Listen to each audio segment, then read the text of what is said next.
اب اس کے چہرے پر مکمل اطمینان کے تاثرات نمایاں تھے۔ سیاہ رنگ کی جدید ماڈل رولز رائس کار تیزی سے سڑک کی طرف مڑی جو اوپر پہاڑی پر واقع سر آرنلڈ کی محل نما رہائش گاہ پر جا کر ختم ہوتی تھی۔ کار کے سامنے ایک فلیگ ہوا میں پھڑپھڑا رہا تھا جس کا رنگ گہرا سبز تھا اور درمیان میں سرخ رنگ کا شیر دہاڑ رہا تھا۔ نیچے ریاست ڈھم کے الفاظ سرخ رنگ سے لکھے ہوئے تھے۔ کار کے اسٹیئرنگ پر جوانہ بیٹھا ہوا تھا، اس کے ساتھ عمران تھا جس نے سفید سلکی سوٹ پہن رکھا تھا۔ البتہ اس کے گلے میں بڑے بڑے ہیروں کا ایک ہار جگمگا رہا تھا، چہرے پر انتہائی معصومیت تھی اور پچھلی سیٹ پر جوزف موجود تھا۔ اس نے جوانہ کی طرح گہرے نیلے رنگ کا فوجی یونیفارم پہن رکھی تھی، البتہ ان کے پاس اسلحہ نام کی کوئی چیز موجود نہیں تھی۔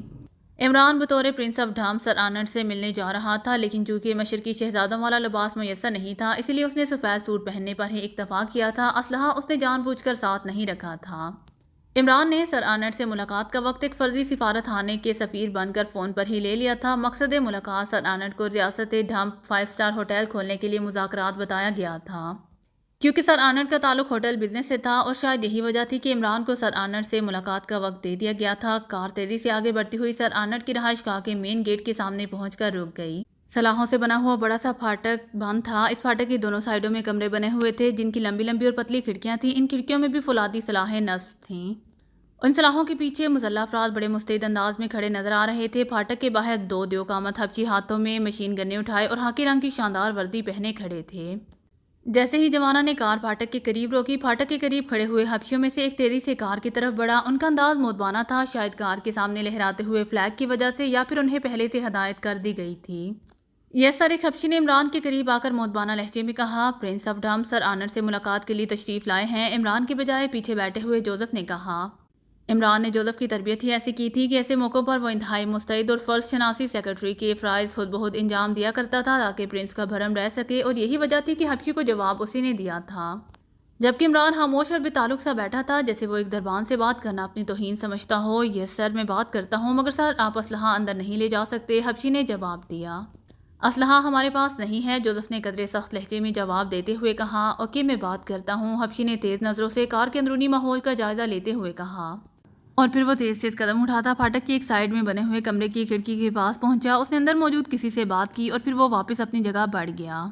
چند لمحوں بعد پھاٹک خود بخود کھلتا چلا گیا۔ جوانہ نے کار آگے بڑھا دی۔ گیٹ کراس کر کے وہ ایک وسیع و عریض لان کراس کرتے ہوئے عمارت کی عظیم الشان پورچ کے قریب پہنچ گئے۔ پورچ میں ایک نئے ماڈل کی لنکن کار موجود تھی۔ جوانہ نے کار اس کے قریب جا کر روکی اور پھر وہ دروازہ کھول کر تیزی سے نیچے اترا اور فوجی انداز میں اکڑ کر کھڑا ہو گیا۔ دوسری طرف سے جوزف بھی پھرتی سے باہر آیا۔ اس نے قدرے مودبانہ انداز میں عمران والی سائیڈ کا دروازہ کھولا۔ تشریف لائیے پرنس، جوزف نے دروازہ کھول کر ایک طرف ہٹتے ہوئے کہا۔ عمران بڑے باوقار انداز سے نیچے اترا اور سیدھا کھڑا ہو کر ادھر ادھر دیکھنے لگا۔ اس کی آنکھوں میں تحسین کے تاثرات ابھر آئے تھے، جیسے اسے عظیم الشان محل پسند آیا ہو۔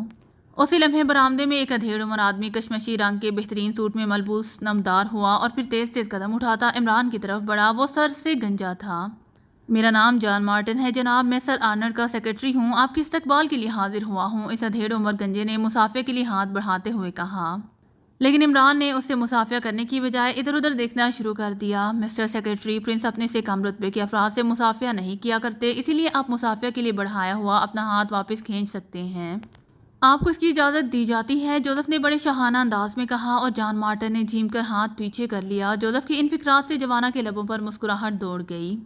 اوہ سوری سر، مجھ سے واقعی گستاخی ہو گئی ہے، سر آرنلڈ آپ کا انتظار فرما رہے ہیں، تشریف لے چلیے، جان مارٹن نے جھیمتے ہوئے الفاظ میں کہا، لیکن اس کی آنکھیں بتا رہی تھیں کہ اسے اپنی اہانت پر دل ہی دل میں خاصا غصہ آیا ہے۔ سیکرٹری، ان صاحب کو بتاؤ کہ پرنس کے استقبال کے لیے سر آرنلڈ کو خود تشریف لانا چاہیے، ان کی بجائے ان کی سیکرٹری کا آنا ہماری توہین ہے، عمران نے بڑے سخت لہجے میں جوزف سے مخاطب ہو کر کہا۔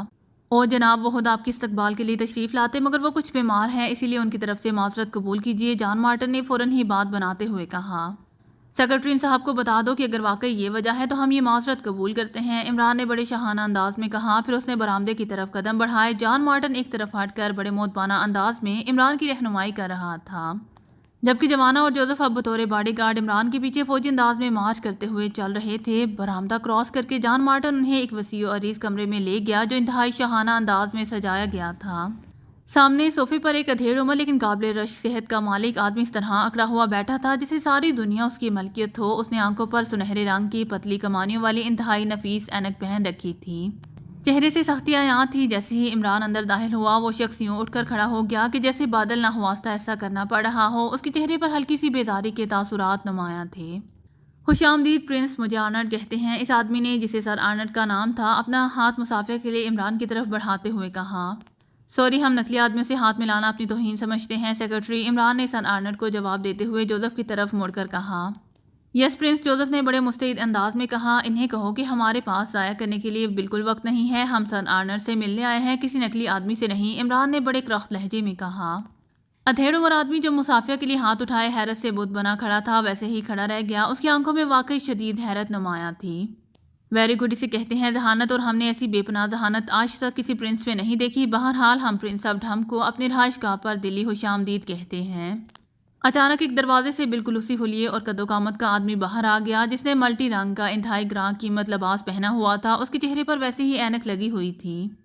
ٹرالگر، اب تم جا سکتے ہو، تمہارا کام ختم ہو گیا، آنے والے نے پہلے والے آرنلڈ سے کہا، اور وہ سر ہلاتا ہوا واپس مڑ گیا۔ البتہ جان مارٹن ایک طرف بڑے مودبانہ انداز میں کھڑا تھا۔ ہم سر آرنلڈ کو اس قدر خوبصورت رہائش گاہ کا مالک ہونے پر مبارکباد پیش کرتے ہیں، عمران نے تحسین آمیز لہجے میں کہا۔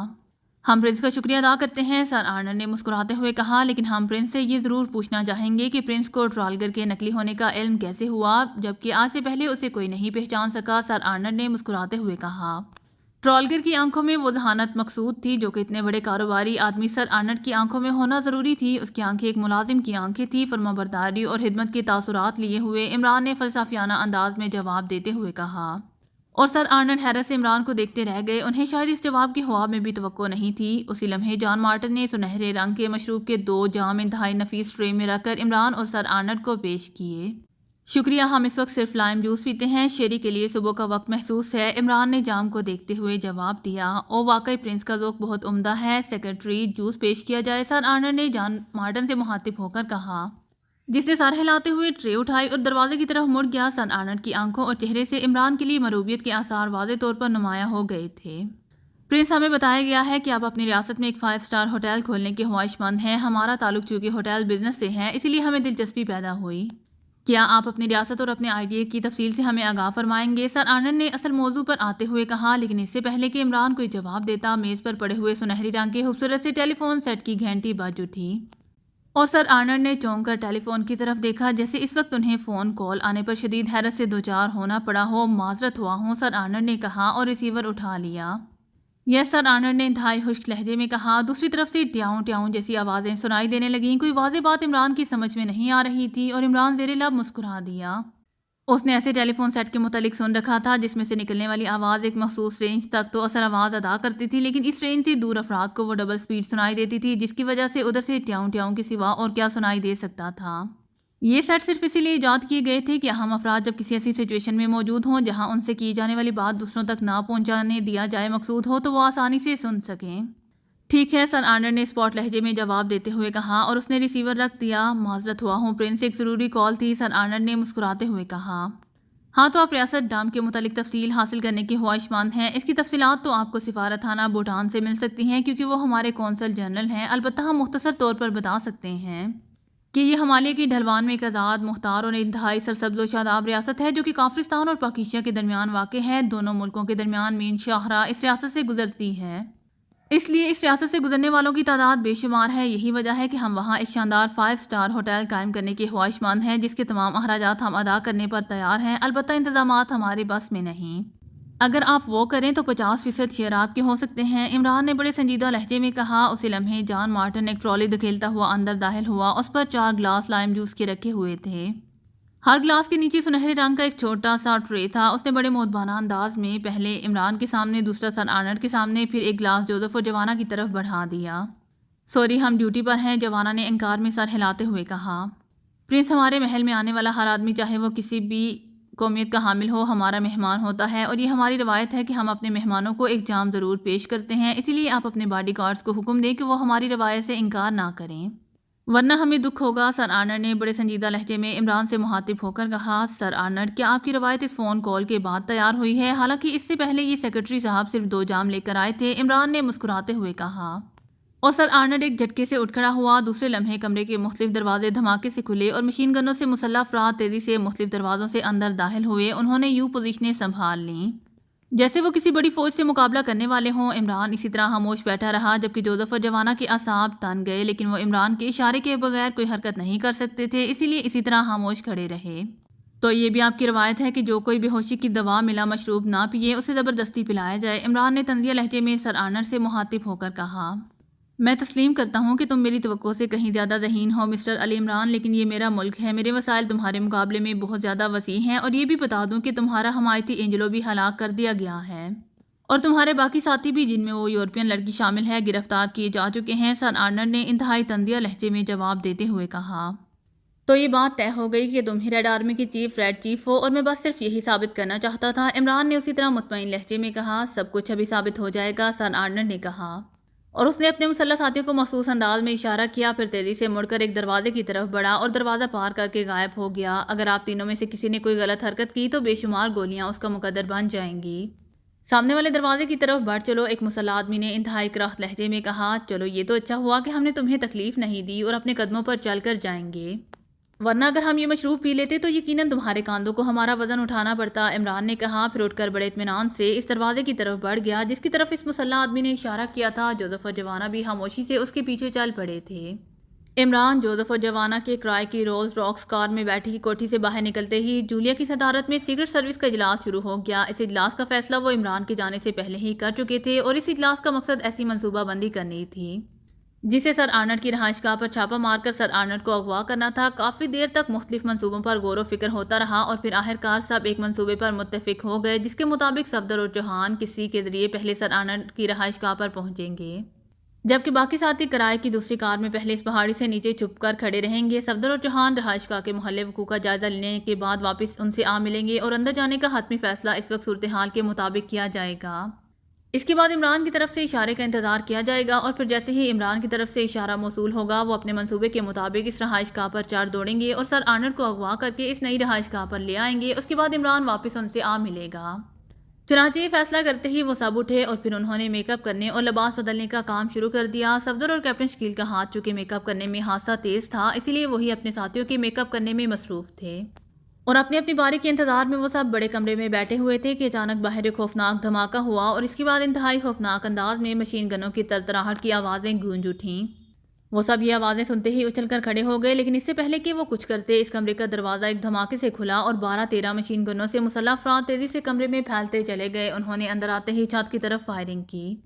خبردار، ہاتھ اٹھا لو ورنہ سب کو بھون دیا جائے گا، ان میں سے ایک نے چیخ کر کہا، اور پھر سب سے پہلے جولیا نے اپنے ہاتھ اونچے کر لیے۔ اسے معلوم تھا کہ کوئی اور الجھے نہ الجھے تنویر ایسے موقعوں پر ضرور الجھ پڑتا ہے، اور صورتحال اس نے چیک کر لی تھی کہ ذرا سی مزاحمت کا نتیجہ ان سب کی یقینی موت تھا، کیونکہ وہ سب غیر مسلح تھے۔ چنانچہ جولیا کے ہاتھ اٹھاتے ہی اس کے تمام ساتھیوں نے بھی ہاتھ اٹھا لیے۔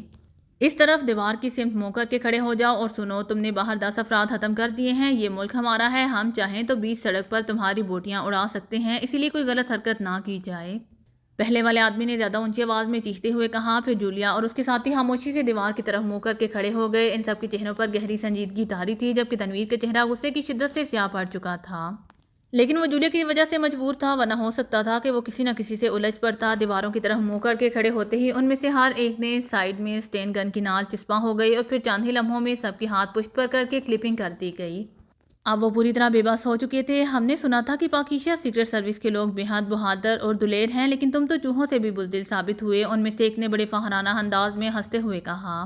مگر دوسرے لمحے اس کے حلق سے ایک زوردار چیخ برآمد ہوئی۔ وہ اچھل کر پشت کے بال زمین پر گرا۔ تنویر نے اچھل کر پوری قوت سے اس کی ناک پر ٹکر ماری تھی، اور پھر اس کے نیچے گرتے ہی تنویر بجلی کی سی تیزی سے اچھلا اور پوری قوت سے دونوں پیر جوڑ کر اس کی ناک کے نیچے مارے، اور وہ آدمی درد کی شدت سے پانی سے نکلی ہوئی مچھلی کی طرح تڑپنے لگا۔ اسی لمحے کسی نے پوری قوت سے تنویر کی کھوپڑی پر سٹین گن کا دستہ مارا، اور تنویر اچھل کر منہ کے بال فرش پر گرا۔ اس کے ہاتھ چونکہ پشت پر بندھے ہوئے تھے، اسی لیے وہ اپنے آپ کو بچا نہ سکا۔ سٹین گن کا دستہ مارنے والے نے اس کے نیچے گرتے ہی دوسرا وار بھرپور انداز میں کرنے کے لیے اپنے بازو اونچے کیے ہی تھے کہ صفدر کی دھاڑ سنائی دی۔ خبردار، رک جاؤ! صفدر کی آواز میں ایسی گراہٹ تھی کہ مارنے والا یکلہت ٹھٹک گیا۔ تمہارے آدمی نے خود ہی اپنے پر حملے کی دعوت دی تھی، اور سنو، ہمیں بے بس نہ سمجھنا، ہم ایسی کئی سچویشنز لمحوں میں تبدیل کر چکے ہیں، صفدر نے اسی طرح گراتے ہوئے کہا۔ کیا ہو رہا ہے؟ اچانک دروازے سے ایک آواز سنائی دی، اور صفدر نے دیکھا کہ مسلح افراد تیزی سے مودب ہو گئے۔ آنے والا ایک طویل القامت مگر سڈول جسم کا مالک نوجوان تھا، اس کے پیچھے سٹین گن اٹھائے ایک اور آدمی تھا۔ وہ بڑے غور سے جولیا اور اس کے ساتھیوں کو دیکھ رہا تھا۔ اس کے چہرے پر ایسے تاثرات تھے جیسے انہیں اس حالت میں دیکھ کر اسے افسوس ہو رہا ہو۔ اور پھر نوجوان کے ساتھیوں نے تنویر کے ساتھ جھگڑے کی تمام کہانی سنا دی۔ تنویر اب اٹھ کر کھڑا ہو چکا تھا، اس کی ناک سے خون رس رہا تھا، پیشانی پر بھی زخم آیا تھا، جبکہ وہ آدمی جسے اس نے ٹکر ماری تھی ابھی تک فرش پر بے حس و حرکت پڑا ہوا تھا، وہ بے ہوش تھا۔ تو تم نے اسے گولی کیوں نہیں مار دی؟ نوجوان نے تنویر کی طرف دیکھتے ہوئے برا سا منہ بنا کر کہا۔ ہم آپ کے حکم کی وجہ سے مجبور تھے باس کہ انہیں زندہ پکڑنا ہے، ورنہ اس کے ساتھیوں نے ہونٹ کاٹتے ہوئے کہا۔ باس یہاں ٹھہرنا زیادہ دیر خطرناک ہو سکتا ہے، انجلوں کے ساتھی یہاں ریڈ کر سکتے ہیں، اچانک باس کے پیچھے آنے والے نے مداخلت کرتے ہوئے کہا۔ او ہاں نمبر 1، تم درست کہتے ہو، ان سب کو ویگن میں لے چلو، انہیں ہیڈ کوارٹر پہنچاؤ اور بلیک روم میں بند کر دو، اور سنو اگر ان میں سے کوئی بھی غلط حرکت کرے تو اسے گولی مار کر سڑک پر پھینک دینا، باس نے تیز لہجے میں کہا۔ اور پھر وہ تیزی سے باہر کی طرف مڑا اور دروازے سے باہر نکل گیا۔ نمبر 1 بھی باس کے پیچھے تھا۔ اس کے بعد جولیا اور اس کے ساتھیوں کو کمرے سے باہر اسٹین گنوں کے سائے میں لایا گیا۔ عمارت کے کھلے پھاٹک کے درمیان میں ایک بند باڈی والی ویگن موجود تھی۔ ان سب کو اس ویگن میں سوار کیا گیا اور پھر ویگن تیزی سے مڑی اور پھر آگے بڑھنے لگی۔ وہ سب ویگن کی سائیڈوں سے لگے خاموش کھڑے تھے، جبکہ ویگن کے سامنے اور ویگن کی ڈرائیونگ سیٹ والے حصے کی طرف 4 اسٹین گن بردار بڑے چوکنے انداز میں کھڑے ہوئے تھے۔ ویگن تقریباً آدھے گھنٹے تک مسلسل سفر کرتی رہی۔ پھر اس دوران وہ دائیں بائیں کئی طرف مڑی۔ صفدر خاموش کھڑا یہی چیک کر رہا تھا کہ اس عمارت سے یہ ویگن کس طرف جاتی ہے۔ اس نے ذہن کو اسی طرف مرتکز کیا ہوا تھا، اور پھر جب ویگن رک گئی تو ویگن کا پچھلا دروازہ باہر سے کھولا گیا۔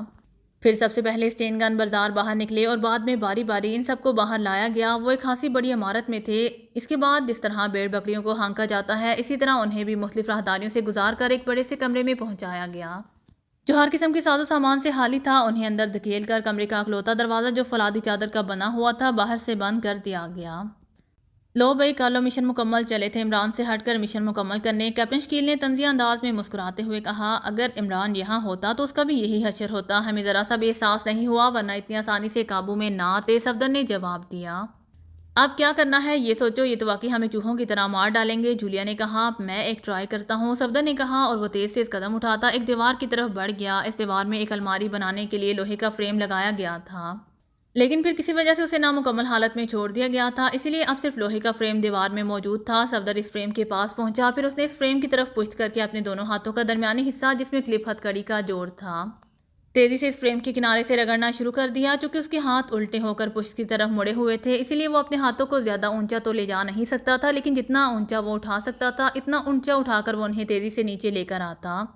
کرر کرر کی آوازیں مسلسل ابھرتی رہیں۔ صفدر نے دانت بھینچ رکھے تھے، ظاہر ہے بغیر دیکھے اس طرح کا عمل کرنے سے کلائیوں پر بھی خراشیاں آ رہی تھیں۔ 4-5 منٹ مسلسل کے بعد اچانک کٹک کی آواز ابھری اور صفدر کے دونوں ہاتھ آزاد ہو گئے۔ البتہ کلپ اس کے دونوں کلائیوں میں موجود تھے، لیکن درمیانی ڈور ٹوٹ چکا تھا۔ اب ہمیں بھی یہی عمل کرنا پڑے گا، جولیا نے مسکراتے ہوئے کہا۔ نہیں نہیں، ایسی کوئی بات نہیں، صفدر نے مسکراتے ہوئے کہا، اور پھر اس نے اپنا کوٹ اتارا اور اس کی اندرونی استر کو ایک جگہ سے ذرا سا ادھیڑا، پھر چرر کی آواز سے استر کافی سے زیادہ پھٹ گیا۔ صفدر نے اندر انگلیاں ڈالی اور پھر جب اس کی انگلیاں باہر آئیں تو اس کے ہاتھ میں ایک چپٹا سا پستول چمک رہا تھا۔ یہ 0 پسٹل تھا، اس کی رینج زیادہ نہیں تھی، لیکن اس کی پتلی سی گولی اپنی رینج کی حد تک خاصی خطرناک ثابت ہوتی تھی۔ صفدر نے اسے ایسے ہی مواقعوں کے لیے کوٹ کے استر کے اندر چھپا رکھا تھا۔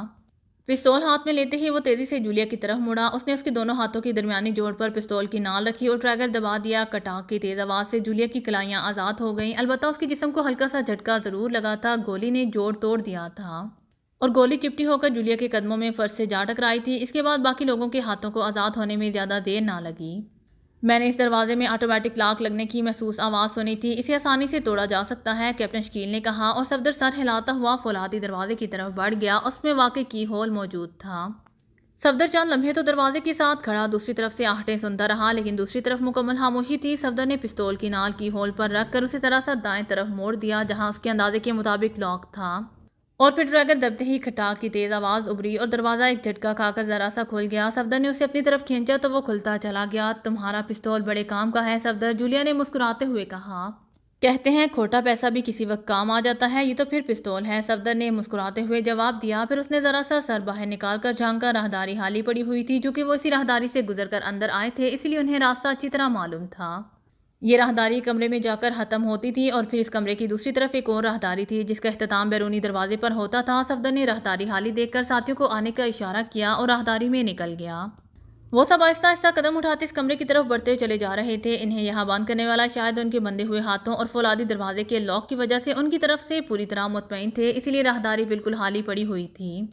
راہداری کے اختتام پر کمرے کا دروازہ تھا جو دوسری طرف سے بند تھا۔ صفدر نے اس کے کی ہول میں سے دوسری طرف جھانکا لیکن دوسری طرف اندھیرا تھا، شاید کمرے کا دروازہ بند تھا۔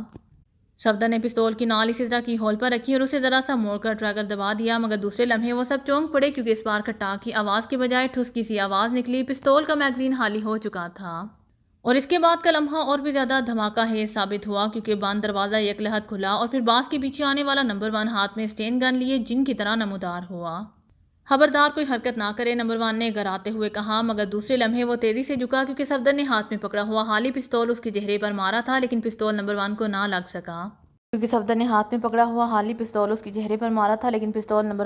لگ سکا۔ سنو، غلط حرکت نہ کرنا، میں تمہارا ہمدرد ہوں، ورنہ ایک لمحے میں تم سب کو بھون ڈالتا، نمبر 1 نے اونچے لہجے میں کہا، اور صفدر اور اس کے ساتھی جو شاید اس پر ٹوٹ پڑنے کے لیے اپنے آپ کو تول رہے تھے، ایک لمحے کے لیے ٹھٹک گئے اور وہی لمحہ ان کے خلاف چلا گیا کیونکہ کھٹاک کی آواز کے ساتھ ہی ان کے پیچھے راہداری کی دیوار ہٹی اور 4 اسٹین گنوں سے مسلح افراد اندر آ گئے۔ اب وہ دونوں اطراف سے اسٹین گنوں کی زد میں تھے، ویسے بھی جگہ تنگ تھی اور وہ خالی ہاتھ تھے، ایسی صورت میں سوائے ہونٹ کاٹنے کے وہ اور کچھ کر بھی نہیں سکتے تھے۔ تم لوگ واقعی حیرت انگیز ہو، تم نے نہ جانے کس طرح اپنی ہتھ کڑیاں توڑ ڈالی ہیں، حالانکہ میں تمہیں چھڑانے کے لیے آ رہا تھا۔ سنو، میں عمران کا ہمدرد ہوں، عمران سے میری بات چیت ہو چکی ہے، میں وہاں باس کی وجہ سے مجبور تھا اور میں نے عین وقت پر مداخلت کر کے وہاں بھی تمہاری جانیں بچائی تھیں، ورنہ باس تو کم از کم تم میں سے اس نوجوان کو ضرور گولیوں سے اڑا دیتا۔ تمہارا ساتھی اینجلو ہلاک ہو چکا ہے اور باس ریڈ چیف کو اطلاع دینے گیا ہے کہ عمران اور اس کے 2 حبشی ساتھی سر آرنٹ کی رہائش گاہ پر موجود ہیں، وہ انہیں وہاں سے نکال کر ہیڈ کوارٹر لے کر آئے گا، اور اس کے بعد ظاہر ہے تم سب کی موت یقینی تھی، چنانچہ اس موقع سے فائدہ اٹھاتے ہوئے میں تمہیں فرار کرانے آیا تھا۔ جس طرف تم جا رہے تھے وہاں سے تم زندہ نہ نکل سکتے، اسی لیے میں نے دوسرا بندوبست کر دیا ہے۔ تمہارے پیچھے موجود افراد میرے ہاتھ ساتھی ہیں، یہ تمہیں خفیہ راستے سے نکال کر لے جائیں گے اور پھر تمہیں مخصوص پناہ گاہ تک پہنچا دیں گے جہاں تم محفوظ رہو گے۔ اس کے بعد میں کوشش کروں گا کہ عمران اور اس کے حبشی ساتھیوں کو بھی بچا کر وہیں پہنچا دوں، پھر مزید پروگرام سیٹ ہو جائے گا، نمبر 1 نے باقاعدہ تفصیل بتاتے ہوئے کہا۔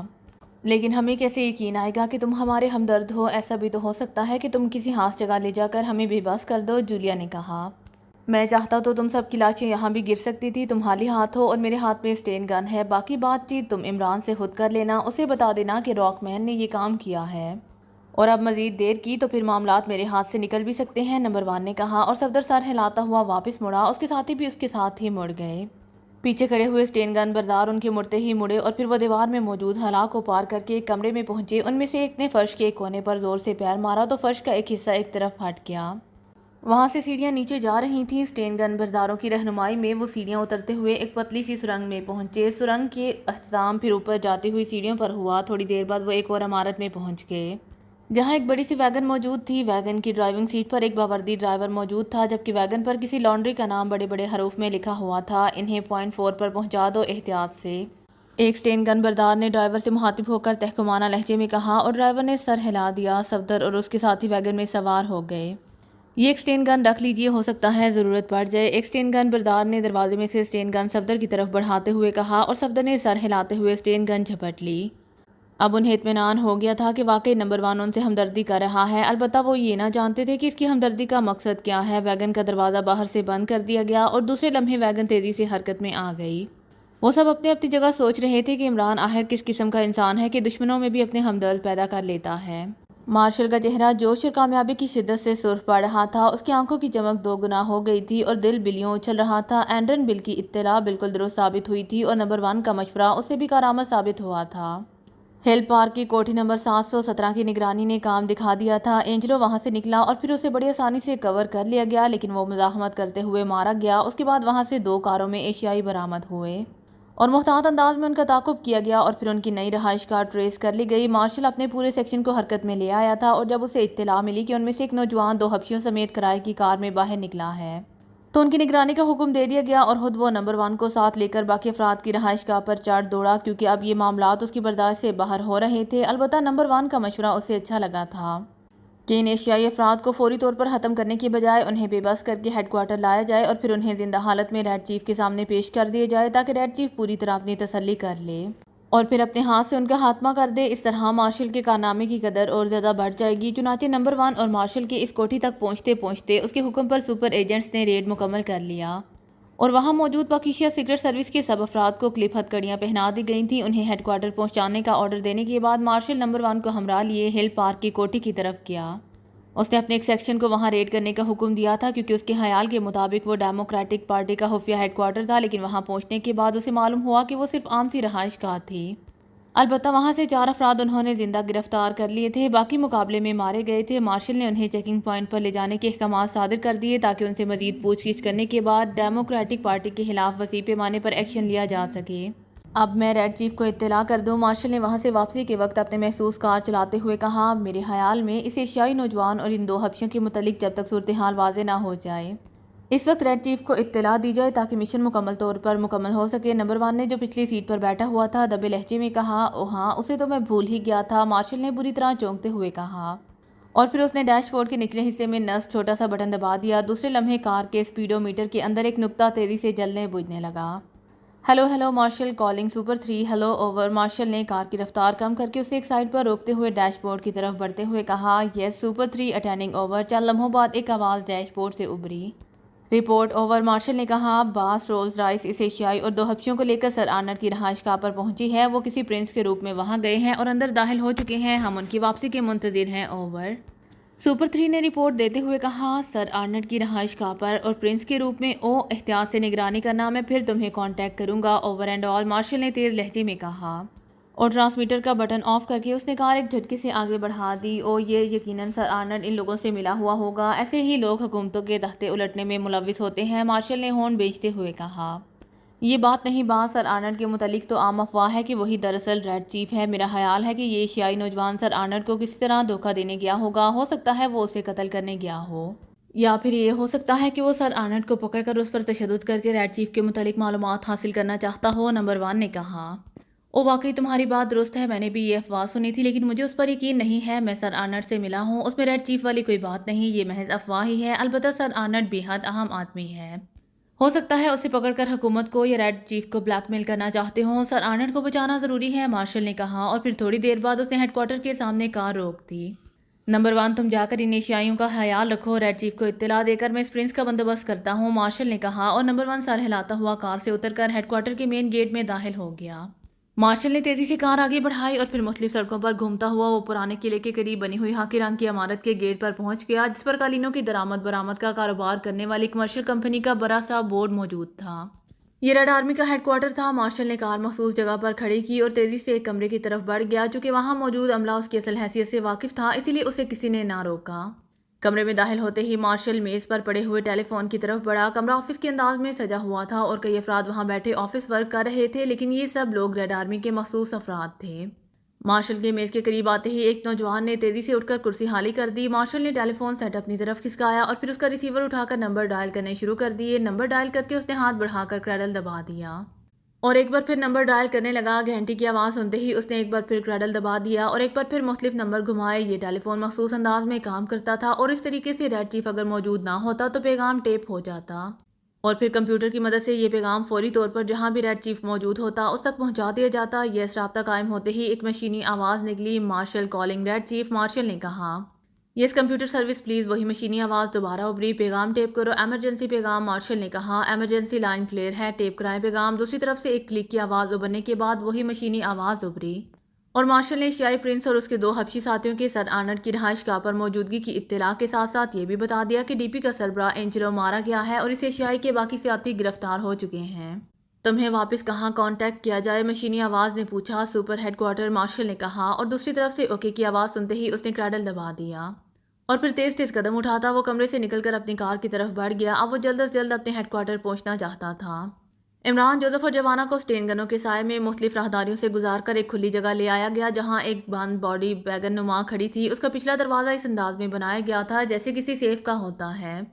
ایک اسٹین گن بردار نے جلدی سے آگے بڑھ کر دروازے کے باہر لگا ہوا فولادی چکر گھمانا شروع کر دیا۔ اس چکر کو رک رک کر کبھی الٹی طرف اور کبھی سیدھی طرف گھما رہا تھا تاکہ اس کے باقی 4 مسلح ساتھی عمران، جوزف اور جوانا عمران کے پیچھے قطار کی صورت میں کھڑے تھے۔ سر آرنلڈ کہاں ہیں؟ انہیں یہاں بلواؤ، عمران نے پیچھے مڑ کر کھڑے ہوئے ایک مسلح آدمی سے مخاطب ہو کر کہا۔ اس کے لہجے میں ہلکی سی گراہٹ تھی اور شاید یہی گراہٹ تھی جس نے جوزف اور جوانا دونوں کو یکلحت مستعد کر دیا تھا، کیونکہ ایسے لہجے کا مطلب یہی تھا کہ عمران نے کچھ کرنے کا فیصلہ کر لیا ہے۔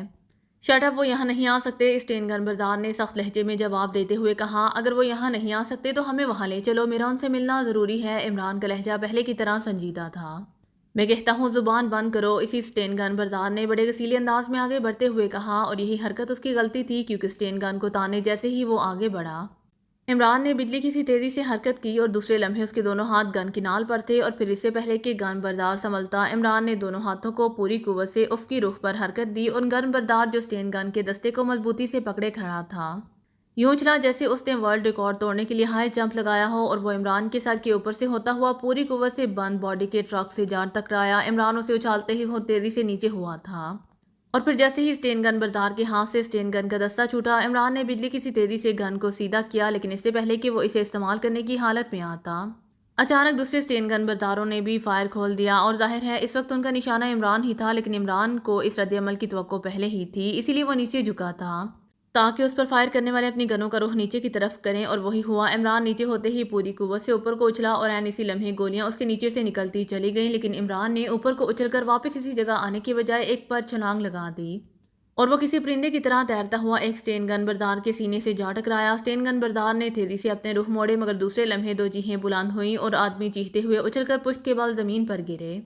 ان کی گنوں کا رخ بدلتے ہی جوزف اور جوانا نے ان پر حملہ کر دیا تھا۔ ادھر عمران اپنے شکار کو نیچے گراتے ہی بجلی کسی تیزی سے گھوما، دوسرے لمحے اس کے ہاتھ میں موجود اسٹین گن نے شعلے اگلے، اور وہ آدمی جس کے ہاتھ سے عمران نے گن چھینی تھی اور ٹرک کا دروازہ کھولنے والے دونوں ہی گولیوں کا شکار ہو گئے۔ ٹرک کا دروازہ کھولنے والا بغل میں لٹکی ہوئی گن اتار رہا تھا، جبکہ ٹرک سے ٹکرانے والا اٹھ کر کراہ رہا تھا، شاید اس کا سر ٹرک کی فولادی باڈی سے ٹکرایا تھا۔ جوزف اور جوانا کے ہاتھوں میں بھی اسٹین گنیں آ چکی تھیں۔ اس سے پہلے کہ ان کے شکار اٹھ کر کھڑے ہوتے، جوزف اور جوانا دونوں نے فائر کھول دیے، اور جوزف نے اپنے آدمی کے ساتھ ساتھ اس کو بھی اپنے لپیٹ میں لے لیا جس سے عمران جا ٹکرایا تھا۔ اس طرح پلک جھپکنے میں حساب برابر ہو گیا، پانچوں مسلح افراد اپنے جسموں میں سوراخ کیے بے حس و حرکت پڑے ہوئے تھے، جبکہ عمران اور اس کے ساتھی جو چند لمحے پہلے خالی ہاتھ تھے، اب ان کے پاس میگزین سے بھری ہوئی اسٹین گنیں موجود تھیں۔ یہ جگہ شاید اصل عمارت سے کافی فاصلے پر تھی، اسی لیے نہ صرف اس جگہ اور کوئی آدمی تھا بلکہ گولیوں کی آواز کے جواب میں بھی فوری طور پر کوئی نمودار نہ ہوا۔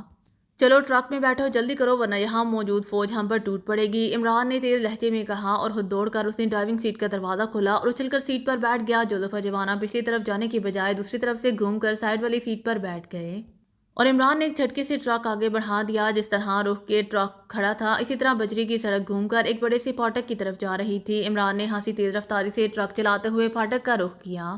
پھاٹک فولادی چادر سے بنا ہوا تھا اور بند تھا، اندر کی طرف سے اس پر کوئی کنڈا وغیرہ نظر نہیں آ رہا تھا۔ اس کا صاف مطلب یہی تھا کہ اسے دوسری طرف سے بند کیا گیا ہے، اور ظاہر ہے دوسری طرف کچھ افراد یقیناً موجود ہوں گے۔ ٹرک کے ڈیش بورڈ پر ایسے بٹن نظر آ رہے تھے جن سے ظاہر ہوتا تھا کہ اس میں ٹرانسمیٹر نما آلات نصب ہیں، لیکن ظاہر ہے عمران اس چکر میں نہیں پڑ سکتا تھا، بلکہ اس نے ایکسیلیٹر پر دباؤ بڑھا دیا۔ ٹرک انتہائی مضبوط ساخت کا تھا، اور اس کے آگے ایسا فولادی بمپر نصب تھا جو حادثی مضبوط رکاوٹ کو بھی آسانی سے توڑ سکتا تھا، اسی لیے عمران نے پھاٹک کو توڑتے ہوئے نکل جانے کا فیصلہ کیا تھا، اور پھر دوسرے لمحے ٹرک پوری قوت سے دوڑتا ہوا پھاٹک سے ٹکرایا۔ جوزف اور جوانا دونوں پہلے ہی صورتحال کا اندازہ لگا چکے تھے، اسی لیے پھاٹک کے قریب آتے ہی ان دونوں نے غیر شعوری طور پر سر جھکا دیے، لیکن ان کی یہ حرکت صرف بچاؤ کی غیر شعوری حرکت تھی، ورنہ پھاٹک سے فولادی بمپر ہی ٹکرایا تھا۔ شیشے ٹوٹنے کی تو نوبت ہی نہیں آ سکتی تھی، زوردار دھماکے سے پھاٹک ٹوٹ کر دوسری طرف جا گرا، اور ہیوی ٹرک اسے رونتا ہوا نکل گیا۔ سڑک بال کھاتی ہوئی اب شاید مین گیٹ کی طرف جا رہی تھی، اور اسی لمحے ٹرک کی پشت اور سائیڈوں پر فائرنگ ہوئی، لیکن عمران ٹرک کو پوری رفتار سے بھگائے چلا گیا۔ سڑک بل کھا کر مڑی اور عمران کا اندازہ درست ثابت ہوا، کیونکہ سڑک اصل عمارت کی سائڈ سے ہوتی ہوئی مین پھاٹک کے قریب جا پہنچی تھی۔ مین پھاٹک بند تھا اور اس کے اندر کوئی آدمی نہیں تھا، البتہ کمروں میں افراد موجود تھے۔ یہاں بھی عمران نے وہی کام کیا اور پوری رفتار سے ٹرک کو دوڑاتا ہوا سیدھا اس وسیع و عریض فولادی پھاٹک سے جا ٹکرایا، مگر یہ پھاٹک پہلے پھاٹک سے زیادہ مضبوط نکلا، کیونکہ وہ ٹوٹا تو ضرور لیکن ٹرک کو بھی ایک خوفناک جھٹکا لگا، اور وہ تیزی سے سائڈ کے بال ہوا، لیکن اس کا اسٹیئرنگ چونکہ عمران جیسے آدمی کے ہاتھ میں تھا اسی لیے وہ الٹنے سے بچ گیا، لیکن مضبوط پھاٹک سے پوری قوت سے ٹکرانے کی وجہ سے اس کے انجن میں کوئی نقص پیدا ہو گیا، جس کی بنا پر وہ بند ہو گیا۔ نیچے اترو اور گولیاں برساتے ہوئے نکل چلو، عمران نے چیخ کر کہا، اور قریب رکھی ہوئی اسٹین گن اٹھاتے ہوئے وہ اچھل کر باہر آیا، اور اسی لمحے اسٹین گنوں کی ترتراہٹ گونجی، اور عمران چونکہ چھلانگ لگا کر نیچے اترا تھا اسی لیے گولیوں کی بوچھار سے بس بال بچ گیا تھا۔ گولیاں سامنے والے سائڈ کمرے سے چلائی جا رہی تھیں، لیکن عمران اب ایسے زاویے پر پہنچ گیا تھا کہ وہاں سے باہر آئے بغیر اس پر گولیاں نہیں چلائی جا سکتی تھیں، اسی لیے وہ دوسری گولیوں کی بوچھار سے بچ گیا۔ نیچے چھلانگ لگاتے ہی عمران نے دوبارہ چھلانگ لگائی، اور پھر وہ اس کمرے کی سائڈ میں پہنچ گیا۔ اسی لمحے دوسری طرف سے بھی اسٹین گن چلنے کی آواز سنائی دی، اور عمران نے دوسری سائڈ کے ٹوٹے ہوئے پٹ سے ان دونوں حبشیوں کو چیخ کر زمین پر گرتے دیکھا جو شاید وہاں آ رہے تھے۔ اور جوزف اور جوانا کی گولیوں کا شکار ہو گئے تھے۔ دوسری سائڈ میں ایک کمرہ تو موجود تھا، لیکن شاید اس طرف کوئی موجود نہیں تھا کیونکہ اس طرف کمرے میں سے کسی نے فائر نہیں کھولا تھا۔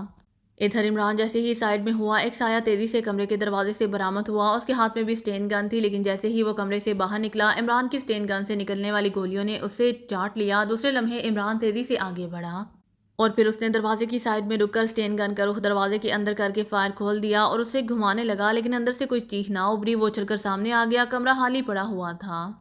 دوسرے لمحے عمران تیزی سے پیچھے ہٹا اور پھر بھاگتا ہوا ٹوٹے ہوئے پھاٹک کی طرف بڑھ گیا۔ جوزف اور جوانا پہلے ہی ٹوٹے ہوئے پھاٹک سے باہر پہنچ چکے تھے۔ عمران نے باہر آتے ہی تیزی سے نیچے جانے والی سڑک کی طرف بھاگنا شروع کر دیا، لیکن ابھی انہوں نے چند ہی قدم اٹھائے ہوں گے کہ ایک زوردار گڑگڑاہٹ کی آواز انہیں اپنی پشت پر سنائی دی، اور پھر جیسے ہی ان تینوں نے بیک وقت مڑ کر پیچھے دیکھا، ان کی آنکھیں شدید حیرت اور خوف سے پھٹتی چلی گئیں۔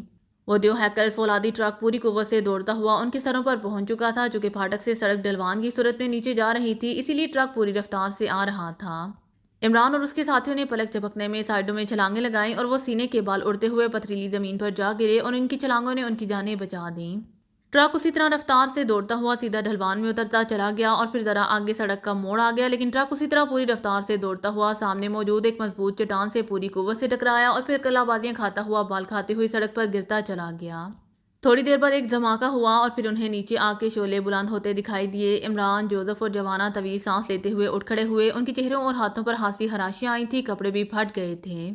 عمران نے مڑ کر دیکھا تو اسے پھاٹک کا دوسرا پارٹ بھی ٹوٹ کر گرا ہوا نظر آیا، اور وہ ٹرک اس طرح اچانک دوڑ پڑنے کی وجہ سمجھ گیا۔ ٹرک اس پارٹ سے ٹکرا کر رکا ہوا تھا جس کی ٹوٹنے کی وجہ سے وہ حرکت میں آیا، اور عمران اور اس کے ساتھی یقینی موت سے بال بال بچ گئے تھے۔ باس، یہ سر آرنلڈ کی طرف سے کوئی رد عمل ظاہر ہی نہیں ہو رہا، کیا کوئی کوٹھی میں موجود نہیں ہے؟ جوانا نے عمران سے مخاطب ہو کر پوچھا۔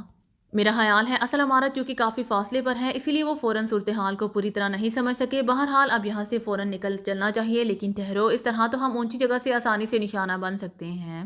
ادھر چٹانیں موجود ہیں، تم دونوں سامنے والے چٹان کے پیچھے چھپ جاؤ۔ میں اس طرح سامنے والے چٹان کے پیچھے چھپ جاتا ہوں۔ پوری طرح ہوشیار رہنا جب تک کہ یہاں کی صورتحال واضح نہ ہو جائے۔ ہمیں نیچے نہیں جانا چاہیے، عمران نے کہا۔ جوزف اور جوانا تیزی سے بھاگتے ہوئے اس بڑی سی چٹان کے پیچھے چلے گئے، جبکہ عمران نے ان کی مخالف سمت کی چٹان کی پناہ لے لی۔ ان تینوں کو نظریں سر آرنلڈ کے مینشن پر جمی ہوئی تھی، جو کچھ بلندی پر سامنے نظر آ رہا تھا۔ چند ہی لمحوں بعد انہوں نے 10-12 مسلح افراد کو دوڑ کر پھاٹک سے باہر نکلتے ہوئے دیکھا۔ وہ سب اسٹین گنوں سے مسلح تھے۔ وہ چند لمحے رک کر ادھر ادھر دیکھتے رہے، پھر ان میں سے ایک کے اشارے پر وہ دائیں طرف کی چٹانوں کو پھلانگتے ہوئے اس سمت کو بڑھ گئے، اور عمران سمجھ گیا کہ وہ نیچے جانے والی سڑک کو کور کرنے گئے ہیں، کیونکہ سڑک بال کھاتی ہوئی ان چٹانوں کے نیچے سے ہی گزرتی تھی۔ اگر عمران آگے بڑھ جاتا تو وہ اس وقت ان کے آسان نشانے پر ہوتا۔ ان مسلح افراد کے باہر جاتے ہی چند مزید مسلح افراد پھاٹک پر نمودار ہوئے، اور پھر وہ سیدھے آگے ڈھلوان کی طرف دوڑتے چلے گئے۔ عمران نے چند لمحے مزید انتظار کیا، لیکن جب پھاٹک پر اور کوئی آدمی نظر نہ آیا تو اس نے جوزف اور جوانا کو پھاٹک کی طرف واپس چلنے کا اشارہ کیا۔ اب اس نے ایک اور فیصلہ کر لیا تھا۔ سر آرنلڈ اسے بتا تو چکا تھا کہ اینجلو ہلاک ہو چکا ہے اور اس کے ساتھی گرفتار ہو چکے ہیں، اس لیے ظاہر ہے کہ اب اس کے ساتھی طے شدہ منصوبے کے مطابق وہاں نہیں پہنچ سکتے تھے، اور انہیں اب تلاش کرنے اور بچانے کی ایک ہی صورت باقی رہ گئی تھی کہ سر آرنلڈ کو قابو کیا جائے۔ اس کے سوا اب اور کوئی صورت نہیں تھی، اور مزید کوئی مسلح آدمی باہر نہ آنے پر وہ سمجھ گیا کہ تمام مسلح افراد باہر آ چکے ہیں۔ اگر کوئی تھوڑے بہت اندر ہوں گے تو ان سے نمٹ لیا جائے گا۔ عمران چٹان کے پیچھے سے نکلا اور پھر تیزی سے دوڑتا ہوا پھاٹک کی طرف بڑھتا چلا گیا۔ اس کی نظریں دونوں طرف میں گھوم رہی تھیں، ایک اس طرف جدھر سے مسلح افراد گئے تھے، اور ایک پھاٹک کی طرف کہ ادھر سے کوئی نمودار نہ ہو جائے۔ لیکن چند ہی لمحوں میں وہ تینوں صحیح سلامت پھاٹک تک پہنچنے میں کامیاب ہو گئے۔ عمران نے ایک نظر اندر کی طرف ڈالی اور پھر جوزف اور جوانا سے مخاطب ہوا۔ تم دونوں یہاں جم جاؤ اور میرے واپس آنے تک کسی کو اندر نہ آنے دینا۔ جو بھی نظر آئے اسے گولیوں سے بھون دینا۔ میں اندر جا رہا ہوں۔ عمران نے انہیں ہدایات دیں اور پھر وہ اسٹین گن سنبھالے تیزی سے عمارت کے اندرونی حصے کی طرف بھاگ پڑا۔ پورچ میں موجود کاروں کے قریب پہنچتے ہی وہ تیزی سے ان کی اوٹ میں جھک کر بیٹھ گیا، کیونکہ اس نے برآمدے میں 4 مسلح افراد کو نکلتے دیکھا تھا۔ ان کے جسموں پر دربانوں والی یونیفارم کی بجائے عام لباس تھا، البتہ ان کے ہاتھوں میں اسٹین گنیں تھیں۔ وہ بڑے چوکنے انداز میں پھاٹک کی طرف دیکھ رہے تھے کہ عمران نے گن کو سائڈ سے نکالا، اور دوسرے لمحے اسٹین گن کی ترتراہٹ کے ساتھ ہی برآمدہ انسانی چیخوں سے گونج اٹھا۔ وہ چاروں ایک ہی بار میں چت ہو چکے تھے۔ ان کے نیچے گرتے ہی عمران تیزی سے کار کی اوٹ سے نکلا اور برآمدے کی طرف بھاگا۔ پھر جیسے ہی وہ برآمدے میں پہنچا اس نے سر آرنلڈ کو ایک دروازے سے اچھل کر باہر آتے دیکھا۔ اس کے ہاتھ میں اسٹین گن دیکھتے ہی وہ سمجھ گیا کہ یہ نکلی سر آرنلڈ ہے، ورنہ سر آرنلڈ کبھی اس طرح گن اٹھائے اکیلا باہر نہ آتا۔ جیسے ہی سر آرنلڈ باہر آیا، عمران اس کے سر پر پہنچ چکا تھا، اور عمران کی اسٹین گن نے ایک بار پھر شعلے اگلے اور آنے والا چیختا ہوا پچھلی دیوار سے ٹکرایا اور پھر آٹے کی حالی ہوتی ہوئی بوری کی طرح فرش پر ڈھیر ہوتا چلا گیا اور عمران اسے کراس کرتا ہوا تیزی سے دروازے کے اندر داخل ہو گیا۔ اسی لمحے عمران کو پھاٹک کی طرف سے بے تحاشا فائرنگ کی آوازیں سنائی دیں اور عمران سمجھ گیا کہ جوزف اور جوانا کا ٹکراؤ ان مسلح افراد سے ہو گیا ہے، لیکن وہ ان دونوں کی طرف سے مطمئن تھا کیونکہ وہ جانتا تھا کہ ان دونوں کی پوزیشنیں آنے والوں سے کہیں زیادہ محفوظ تھیں اور وہ دونوں ایسی پوزیشن میں پوری فوج کو سنبھال سکتے تھے۔ عمران جیسے ہی اندر کمرے میں داخل ہوا، اس کی نظریں ایک پردے کے پیچھے موجود پیروں پر جم گئیں۔ کوئی شخص پردے کے پیچھے کھڑا تھا، اس کے پیر صاف نظر آ رہے تھے اور عمران نے دیکھا کہ اس کی ٹانگوں میں ہلکی سی لرزش موجود تھی۔ پردے کے پیچھے سے باہر نکل آؤ ورنہ چھلنی کر دوں گا، عمران نے چیختے ہوئے کہا۔ اور دوسرے لمحے پردہ ہٹا اور پیچھے سے سر آرنلڈ کا سیکرٹری جان مارٹن باہر آ گیا۔ جان مارٹن کے چہرے پر ہوائیاں اڑ رہی تھیں، چہرہ خوف کی شدت سے زرد پڑ گیا تھا۔ مام مجھے مت مارو مام میں تو صرف سیکرٹری ہوں، جان مارٹن نے بری طرح ہکلاتے ہوئے کہا۔ اس نکلی سر آرنلڈ کو تم نے اسٹین گن دے کر باہر بھیجا تھا، عمران نے آگے بڑھ کر اس کے سینے پر اسٹین گن کی نال رکھ کر پوچھا۔ وہ خود گیا تھا، کہتا تھا کہ میں بھون دوں گا مام، میں نے اسے منع کیا تھا، جان مارٹن نے کہا، اور عمران کی پوری طرح تسلی ہو گئی کہ اس کا شکار واقعی نکلی سر آرنلڈ تھا۔ سر آرنلڈ کہاں ہے؟ جلدی بتاؤ ایک لمحے میں ورنہ، عمران نے گرا کر اسٹین گن کی نال اس کے سینے پر رکھ کر ذرا سا دباتے ہوئے کہا۔ وہ چلے گئے، خفیہ سرنگ سے چلے گئے ہیں، جان مارٹن نے کہا۔ کہاں چلے گئے ہیں؟ عمران نے پوچھا۔ وہ کیپٹل پیلس گئے ہیں، سرنگ وہیں جاتی ہے، جان مارٹن نے تھوک نگلتے ہوئے جواب دیا۔ اچھا، اب اگر اپنی جان بچانا چاہتے ہو تو پھاٹک سے باہر موجود اپنے آدمیوں کو ہتھیار پھینکنے کا حکم دو ورنہ میں پہلے تمہیں گولیاں ماروں گا پھر ان سے نپٹوں گا۔ بولو کیسے حکم دو گے؟ عمران نے کہا۔ کیونکہ اس کے خیال کے مطابق اس قسم کے مینشن میں ایسا انتظام ضرور ہوگا جسے باہر موجود افراد کو کنٹرول کیا جا سکتا ہو۔ وائرلیس میگا فون، آؤ میرے ساتھ، جان مارٹن نے خوش ہوتے ہوئے کہا۔ کیونکہ عمران نے جان بچ جانے کی بات کر دی تھی، وہ عمران کو ہمراہ لیے ایک چھوٹے سے کمرے میں آیا، پھر اس نے دیوار کے ساتھ لگے ہوئے ایک پبلک ٹیلی فون سیٹ ٹائپ آلے کو آن کر دیا۔ اس کے ساتھ ہی ایک مائک لچھے دار تار کے ساتھ منسلک تھا۔ اس نے مائک کو منہ سے لگا کر بولنا شروع کر دیا۔ Hello hello, alert all the listeners, alert, firing فوراً بند کر دی جائے، میں John Martin, secretary to boss calling, boss کا حکم ہے کہ فائرنگ بند کر دی جائے، جان مارٹن نے اونچی آواز میں کہا اور مائک آف کر دیا۔ باس یا ابھی کچھ اور کہنا ہے؟ جان مارٹن نے امید بھرے لہجے میں کہا۔ انہیں کہو کہ باس نے ان افراد سے صلح کر لی ہے، اسی لیے اب یہ باس کے مہمان ہیں، سب لوگ اپنی اپنی ڈیوٹی پر واپس چلے جائیں اور اس کے بعد مائک مجھے دے دو، عمران نے کہا۔ جان مارٹن نے مائک آن کر کے بڑے فرما بردارانہ انداز میں عمران کی ہدایت پر عمل کیا اور اس کے ساتھ ہی اس نے مائک عمران کی طرف بڑھا دیا۔ Hello prince of Dhum calling, Joseph اور جوانا، سر آرنلڈ سے ہماری صلح ہو گئی ہے، اب ہم ان کے معزز مہمان ہیں، تم دونوں فوراً پورچ کے ساتھ والے کمرے میں پہنچ جاؤ، عمران نے پرنس کے محسوس انداز میں کہا اور مائک واپس جان مارٹن کو دے دیا۔ جان مارٹن نے سیٹ آف کر کے مائک کے ساتھ لٹکا دیا۔ اب تو مجھے جان سے نہیں مارو گے، جان مارٹن نے امید بھرے لہجے میں کہا۔ تمہاری زندگی کا دار و مدار تمہاری اطاعت گزاری پر ہے، اگر تمہیں میری باتیں اسی طرح مانتے رہے تو تمہاری روح تمہارے جسم میں ہی رہے گی، ورنہ دوسری صورت میں ظاہر ہے بے روح جسم مٹی میں دبا دیا جاتا ہے، عمران نے انتہائی کرخت لہجے میں کہا۔ اور جان مارٹن کا چہرہ قدرے بحال ہو گیا تھا، دوبارہ سہم کر رہ گیا۔ واپس پہلے کمرے میں چلو، عمران نے کہا اور پھر اسے لے کر واپس پہلے والے کمرے میں آ گیا۔ چند ہی لمحوں بعد جوزف اور جوانا اسٹین گنیں سنبھالے اس کمرے میں پہنچ گئے۔ کیا پوزیشن ہے دوسرے لوگوں کی؟ عمران نے جوزف اور جوانا سے مخاطب ہو کر پوچھا۔ لاؤڈ سپیکر پر اعلان ہوتے ہی انہوں نے مقابلہ ختم کر دیا۔ ہم نے ان کی 6 آدمی مار گرائے تھے، وہ ان کی لاشیں اٹھا کر اندر چلے گئے ہیں، جوزف نے جواب دیا۔ گڈ، اب تم میں سے ایک کمرے کے اندرونی دروازے اور ایک بیرونی طرف کھڑا ہو جائے، اگر کوئی مشکوک آدمی اندر داخل ہونا چاہے تو اسے گولی سے اڑا دینا، میں ذرا جان مارٹن سے گفتگو کر لوں، عمران نے جوزف اور جوانا کو ہدایت دیتے ہوئے کہا۔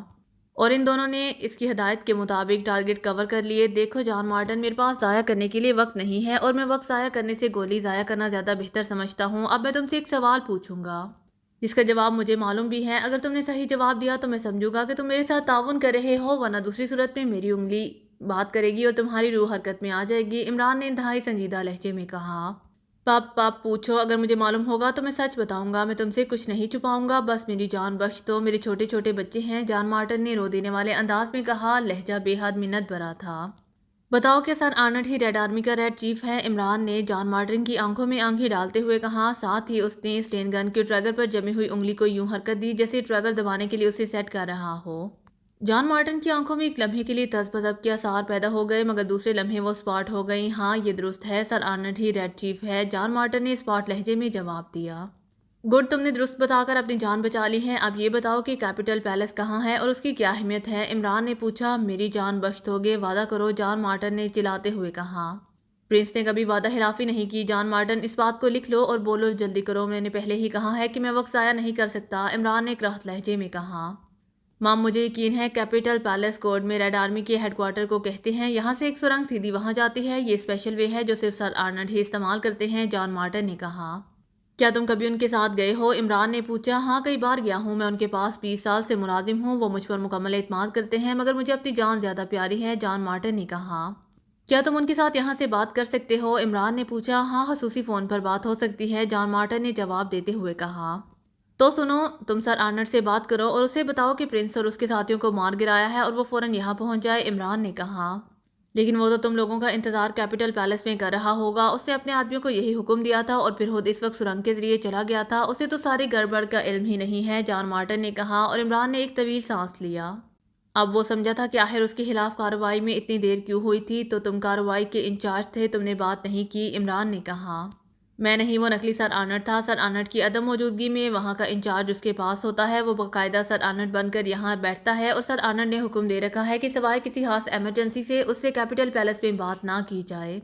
جان مارٹن نے کہا۔ ٹھیک ہے، تم سر آرنلڈ سے بات کرو اور انہیں بتاؤ کہ پرنس اور اس کے ساتھیوں نے یہاں قتل و غارت کا بازار گرم کر دیا، انہوں نے تباہی مچا دی، سر آرنلڈ مارا گیا۔ بڑی مشکل سے ان تینوں کو گولیاں ماری گئی ہیں اور پرنس کے ساتھی تو ہلاک ہو گئے ہیں، البتہ پرنس شدید زخمی حالت میں ہے اور وہ آپ سے فوری طور پر کوئی اہم بات کرنا چاہتا ہے، عمران نے جان مارٹن کو ہدایات دیتے ہوئے کہا۔ لیکن پھر میری جان کیسے بچے گی؟ تم تو چلے جاؤ گے اور پھر سر آرنلڈ میری بوٹی بوٹی علیحدہ کر دیں گے، وہ بہت سخت آدمی ہے، جان مارٹن نے رو دینے والے لہجے میں کہا۔ تمہاری حفاظت میری ذمہ داری ہے، تم گھبراؤ نہیں، میری ہدایات پر عمل کرو، عمران نے اسے تسلی دیتے ہوئے کہا۔ ٹھیک ہے، اب مجبوری ہے، جان مارٹن نے طویل سانس لیتے ہوئے کہا۔ اور پھر وہ عمران کو ہمراہ لیے ایک راہداری سے گزر کر ایک کمرے میں آیا، یہ کمرہ دفتر کسی انداز میں سجایا گیا تھا، جان مارٹن نے دیوار پر لٹکی ہوئی ایک تصویر کو مخصوص انداز میں دائیں طرف کیا۔ تصویر کے نیچے سپاٹ دیوار تھی، جان مارٹن نے اپنی انگلی 3 بار دیوار کے اس حصے کے درمیان ماری تو کھٹاک کی آواز کے ساتھ دیوار کا وہ حصہ درمیان سے ہٹ گیا، وہاں اب ایک کھانے والی الماری نظر آنے لگی تھی، اس کے اندر سرخ رنگ کا ایک جدید انداز میں ٹیلی فون سیٹ پڑا ہوا تھا، جان مارٹن نے اس کا ریسیور اٹھایا اور ڈائل کی جگہ لگے ہوئے ایک بٹن کو دبا دیا۔ Hello hello sir Martin calling sir, emergency sir, John Martin کا لہجہ بوکھلایا ہوا تھا، جان بچانے کی وہ شاندار قسم کی ایکٹنگ کر رہا تھا۔ یس کیا بات ہے، کیوں فون کیا ہے؟ دوسری طرف سے ایک بھرائی ہوئی آواز سنائی دی، بولنے والے کا لہجہ بے حد کرہ تھا۔ سر غضب ہو گیا، اس پرنس اور اس کے ساتھیوں نے ہمارے آدمی مار دیے ہیں، پھاٹک توڑ ڈالے، بڑی گڑبڑ کی ہے سر انہوں نے، ہم نے بڑی مشکل سے انہیں کور کر کے گولیوں کا نشانہ بنایا ہے سر ٹراگلر مارا گیا ہے، مینشن میں ہر طرف لاشیں بکھری پڑی ہیں، پرنس کے ساتھی تو مار چکے ہیں، البتہ پرنس شدید زخمی ہے سر، وہ آپ سے کوئی اہم بات کرنا چاہتا ہے لیکن میں نے اس سے بات کرنے سے انکار کر دیا ہے، وہ چند لمحوں کا مہمان ہے لیکن سر اس کا اصرار ہے کہ وہ کوئی اہم راز آپ کو بتانا چاہتا ہے، جان مارٹن نے کہا۔ اس کی ایکٹنگ بے داغ تھی۔ او تو یہ گڑبڑ ہے، میں سوچ رہا تھا کہ ابھی تک ٹرک آخرکار کیوں نہیں پہنچا، اچھا ٹھیک ہے میں آ رہا ہوں، دوسری طرف سے کہا گیا، اور اس کے ساتھ ہی رابطہ ختم ہو گیا، اب میری موت یقینی ہے، جان مارٹن نے ڈھیلے ہاتھوں سے ریسیور رکھتے ہوئے کہا۔ بلکہ اب تمہاری زندگی یقینی ہو گئی ہے جان مارٹن، بہرحال تم اب دیکھ لو گے کہ پرنس کیا کرتا ہے، تم مجھے وہاں لے چلو جہاں سرنگ کیپٹل پیلس کو جاتی ہے، عمران نے مسکراتے ہوئے کہا، اور جان مارٹن نے سر ہلا دیا، اور پھر وہ عمران اور اس کے ساتھیوں کو ہمراہ لیے مختلف کمروں سے گزر کر ایک ایسے کمرے میں آیا جو اسٹور کے طور پر استعمال ہوتا تھا، اس میں بڑے بڑے باکس پڑے ہوئے تھے، ایسے باکس جو عام سامان کے لیے استعمال ہوتے تھے اور پھر خالی ہونے پر اسٹور میں پھینک دیے جاتے تھے۔ یہ باکس سرنگ کا دروازہ ہے، جان مارٹن نے ایک طرف پڑے ہوئے ٹوٹے پھوٹے باکس کی طرف اشارہ کرتے ہوئے کہا، اور عمران نے سر ہلا دیا۔ عمران کو یہ آئیڈیا بے حد پسند آیا تھا کیونکہ بظاہر کسی کو یقین نہیں آ سکتا تھا کہ اس ٹوٹے پھوٹے باکس کی بھی کوئی اہمیت ہو سکتی ہے۔ ٹھیک ہے، اب تم باہر جاؤ، میں اکیلا ہی سر آرنلڈ سے نپٹ لوں گا، اور جوزف اور جوانا تم بھی جان مارٹن کے ساتھ جاؤ، اور سنو اب یہ تمہاری حفاظت میں ہے اور ہم نے اس کی زندگی بچانے کا وعدہ کر رکھا ہے، اس کو ٹوٹ پھوٹ سے بچانے کا نہیں، سمجھے؟ عمران نے بڑے شاہانہ انداز میں جوزف اور جوانا سے مخاطب ہو کر کہا۔ سمجھ گئے باس، جوزف اور جوانا دونوں نے بیک وقت کہا، اور پھر وہ جان مارٹن کو بازو سے پکڑ کر کمرے سے باہر نکل گئے۔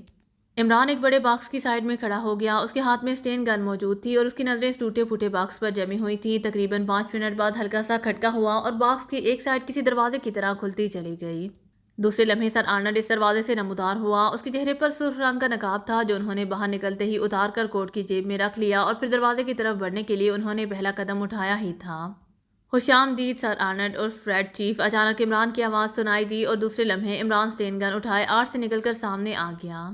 سر آرنلڈ عمران کی آواز سن کر بری طرح اچھلے، مگر دوسرے لمحے عمران کو اس طرح صحیح سلامت اپنے سامنے کھڑے دیکھ کر ان کے چہرے پر شدید ترین حیرت کے آثار ابھر آئے، وہ یوں آنکھیں پھاڑ پھاڑ کر عمران کو دیکھ رہے تھے جیسے وہ انسان کی بجائے کسی بھوت کو دیکھ رہے ہوں۔ تت تم اور یہاں اور اس حالت میں، سر آرنلڈ نے بوکھلائے ہوئے لہجے میں کہا۔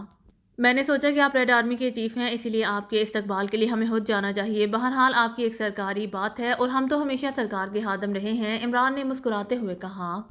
لیکن جیسے ہی عمران کا فقرہ ختم ہوا، سر آرنلڈ نے اچھل کر عمران پر حملہ کر دیا۔ ان کا حملہ کرنے کا انداز انتہائی جارحانہ اور تیز تھا۔ انہوں نے اسٹین گن پر ہاتھ ڈال کر اسے چھیننا چاہا، مگر ظاہر ہے ان کا مقابل عمران تھا۔ وہ بڑی پھرتی سے ایک طرف ہٹا اور دوسرے لمحے اس کی گھومتی ہوئی لات پوری قوت سے سر آرنلڈ کے پہلو پر پڑی اور سر آرنلڈ چیخ کر سامنے والی دیوار سے جا ٹکرائے۔ جس جگہ وہ ٹکرائے تھے، کمرے کا دروازہ چونکہ اس جگہ کے بالکل ہی ساتھ تھا، اس لیے دیوار سے ٹکرا کر جیسے ہی ہٹے، اچھل کر دروازے کے باہر جا گرے اور پھر اٹھ کر بھاگنے ہی لگے تھے کہ ایک بار یوں اچھل کر اندر گرے جیسے گیند کو کسی نے دوسری طرف سے ہٹ ماری ہو۔ کمرے میں پشت کے بال گرتے ہوئے ان کے حلق سے زوردار چیخ نکل گئی۔ دوسرے لمحے دروازے پر جوزف نمودار ہوا۔ یہ بھاگ رہا تھا باس، جوزف نے سر ہلاتے ہوئے کہا۔ یہ کہاں جائے گا بھاگ کر، عمران نے کہا، اور دوسرے لمحے اس نے اٹھتے ہوئے سر آرنلڈ کے سینے پر پوری قوت سے بوٹ مارا اور سر آرنلڈ کے حلق سے کربناک چیخ نکلی اور وہ فرش پر دوبارہ گر کر تڑپنے لگے۔ بولو تیرے ساتھی کہاں ہیں؟ عمران نے دوسری طرف اس کے پہلو میں ماری اور پھر جھک کر ایک جھٹکے سے اسے گردن سے پکڑ کر یوں اٹھا لیا جیسے بچے کسی کھلونے کو اٹھاتے ہیں۔ اوپر اٹھاتے ہی عمران نے جھٹکا دے کر اسے پوری قوت سے پچھلی دیوار سے ٹکرا دیا۔ دوسرے لمحے سر آرنلڈ کی دوسری کربناک چیخ نکلی۔ ان کے ہونٹوں کے کنارے سے خون کی لکیریں سی باہر کو نکلنے لگی تھیں۔ تت تت تم سر آرنلڈ نے ہونٹ بیچتے ہوئے کچھ کہنا چاہا اور عمران کے ہاتھ میں پکڑی ہوئی اسٹین گن کا دستہ گھومتا ہوا ان کے پہلو پر پڑا اور سر آرنلڈ اچھل کر فرش پر گرے اور پانی سے نکلی ہوئی مچھلی کی طرح تڑپنے لگے۔ میں پوچھ رہا ہوں میرے ساتھی کہاں ہیں؟ عمران نے گراتے ہوئے کہا اور ایک لات اٹھا کر بوٹ سر آرنلڈ کی بھوؤں اور پیشانی پر رکھ کر اسے پوری قوت سے گھما دیا اور سر آرنلڈ کا باقی جسم یوں فرش سے اوپر کو اٹھا جیسے بازیگر اپنے جسم کو کمان کی طرح موڑ لیتے ہیں۔ سر آرنلڈ کے چہرے کی کھال پھٹ گئی تھی۔ بولو کہاں ہے میرے ساتھی؟ عمران نے بجلی کسی تیزی سے جھک کر اس کا ایک بازو پکڑا اور دوسرا پیر سر آرنلڈ کے جسم پر رکھ کر ایک زوردار جھٹکا دیا اور سر آرنلڈ اس طرح تڑپنے لگے جیسے جبرن ان کے جسم سے روح نکالی جا رہی ہو۔ وہ فرار ہو گئے ہیں، مارشل انہیں ڈھونڈ رہا ہے، سر آرنلڈ نے ہکلاتے ہوئے جواب دیا۔ تم جھوٹ بول رہے ہو، عمران نے ان کے پہلو میں زوردار ضرب لگاتے ہوئے کہا۔ لیکن دوسرا لمحہ عمران کے لیے بھی حیرت انگیز ثابت ہوا جب سر آرنلڈ جو تکلیف سے تڑپ رہے تھے اچانک کسی گیند کی طرح اچھلے اور عمران کے سینے سے ٹکرائے۔ اور عمران چونکہ ان کے رد عمل کے لیے ذہنی طور پر تیار نہیں تھا، اسی لیے وہ اپنے آپ کو سنبھال نہ سکا اور پشت کے بال زمین پر گرا اور سر آرنلڈ اس کے جسم سے اٹھ کر اس باکس والے دروازے کی طرف بھاگنے لگے۔ وہ شاید واپس ریڈ آرمی کے ہیڈ کوارٹر فرار ہونا چاہتے تھے، لیکن عمران نے نیچے گرتے ہی لات موڑ کر بوٹ کی ضرب ان کی پشت پر ماری اور سر آرنلڈ چیختے ہوئے عمران کے سر کے اوپر سے ہو کر فرش پر گرے۔ عمران نے الٹی کلابازی کھائی اور دوسرے لمحے اس نے سر آرنلڈ کو چھاپ لیا۔ اس نے پوری قوت سے سر آرنلڈ کی پشت پر سر سے ضرب لگائی اور سر آرنلڈ منہ کے بال فرش پر چت ہو گئے اور عمران اچھل کر کھڑا ہو گیا۔ بتاؤ کہاں ہے میرے ساتھی؟ عمران نے گراتے ہوئے کہا، لیکن سر آرنلڈ اسی طرح پیٹ کے بال فرش پر بے حس و حرکت پڑے رہے۔ عمران نے جھک کر انہیں سیدھا کیا ہی تھا کہ سر آرنلڈ کی دونوں ٹانگیں اکٹھی ہو کر بجلی کی سی تیزی سے اونچی ہوئیں اور عمران کے زیر ناف خوفناک ضرب لگانے میں کامیاب ہو گئیں۔ یہ ضرب اس قدر زوردار، اچانک اور خطرناک تھی کہ عمران گیند کی طرح اچھل کر پیچھے گرا اور اس کے ساتھ ہی اس کا جسم درد اور تکلیف کی شدت سے بے اختیار اکٹھا ہوتا چلا گیا۔ سر آرنلڈ ایک جھٹکے سے اٹھے اور انہوں نے بڑی پھرتی سے ایک طرف پڑی ہوئی اسٹین گن اٹھانے کے لیے چھلانگ لگائی۔ یہ اسٹین گن ضرب کھانے کی وجہ سے عمران کے ہاتھوں سے نکل گئی تھی، لیکن جیسے ہی ان کا ہاتھ اسٹین گن پر پڑا، اسی لمحے عمران کے جسم بجلی کسی تیزی سے سمٹا اور پھر وہ کسی بم کی طرح پوری قوت سے سر آرنلڈ سے آ ٹکرایا اور سر آرنلڈ کو ساتھ لیتا ہوا اس ٹوٹے ہوئے باکس کی دیوار سے جا ٹکرایا۔ عمران نے دونوں ہاتھ آگے کر کے اپنے جسم کو روکا اور ساتھ ہی اس کے دونوں گھٹنے ایک جھٹکے سے آگے ہوئے اور پھر کمرے میں سر آرنلڈ کی تیز اور کربناک چیخ گونج اٹھی۔ سر آرنلڈ کا جسم اس بری طرح پھڑکنے لگا جیسے ان کی شاہ رگ کٹ گئی ہو۔ عمران ایک جھٹکے سے سیدھا ہوا، اس کی آنکھیں غصے سے سرخ ہو رہی تھیں اور چہرے پر چٹانوں جیسی سختی تھی۔ دوسرے لمحے سر آرنلڈ کو ابکائی سی آئی اور پھر اس کے منہ سے خون کسی فوارے کی طرح ابل پڑا۔ خون کے ساتھ ساتھ چھوٹے چھوٹے گوشت کے لوتھڑے بھی ساتھ ہی نکل رہے تھے اور چند ہی لمحوں بعد ان کی آنکھیں بے نور ہوتی چلی گئیں اور جسم سیدھا ہو گیا۔ وہ ختم ہو چکے تھے۔ گھٹنوں کی زوردار ضرب نے ان کا دل پھاڑ دیا تھا۔ عمران نے ایک طویل سانس لیا، بس غصے کی شدت میں وہ اس قدر زوردار ضرب لگا گیا تھا، ورنہ اس کا ارادہ سر آرنلڈ کو ختم کرنے کا نہیں تھا۔ اس کا مقصد صرف یہ تھا کہ وہ انہیں فوری طور پر زیر کر کے ان سے اپنے ساتھیوں کے متعلق معلومات حاصل کر لے، لیکن اب بہرحال وہ ختم ہو چکے تھے۔ عمران چند لمحے کھڑا سوچتا رہا، پھر ایک طویل سانس لے کر کندھے اچکاتا ہوا واپس مڑ گیا۔ اب اپنے ساتھیوں کے متعلق معلوم کرنے کی ایک ہی صورت تھی کہ وہ راک مین سے رابطہ قائم کرتا۔ راک مین کی بتائی ہوئی مخصوص فریکوینسی اس کے ذہن میں تھی۔ مارشل جیسے ہی ہیڈ کوارٹر میں داخل ہوا، اس نے وہاں ایک عجیب سی افراتفری دیکھی۔ یوں لگتا تھا جیسے کوئی خاص واقعہ ہو گیا ہو۔ کیا ہوا؟ کیوں پریشان ہو؟ مارشل نے ایک آدمی سے مخاطب ہو کر پوچھا۔ باس، وہ قیدی فرار ہو گئے ہیں، اس آدمی نے انتہائی پریشان لہجے میں جواب دیتے ہوئے کہا۔ فرار ہو گئے؟ کیا مطلب؟ کیسے فرار ہو گئے؟ مارشل نے انتہائی غصیلے لہجے میں کہا۔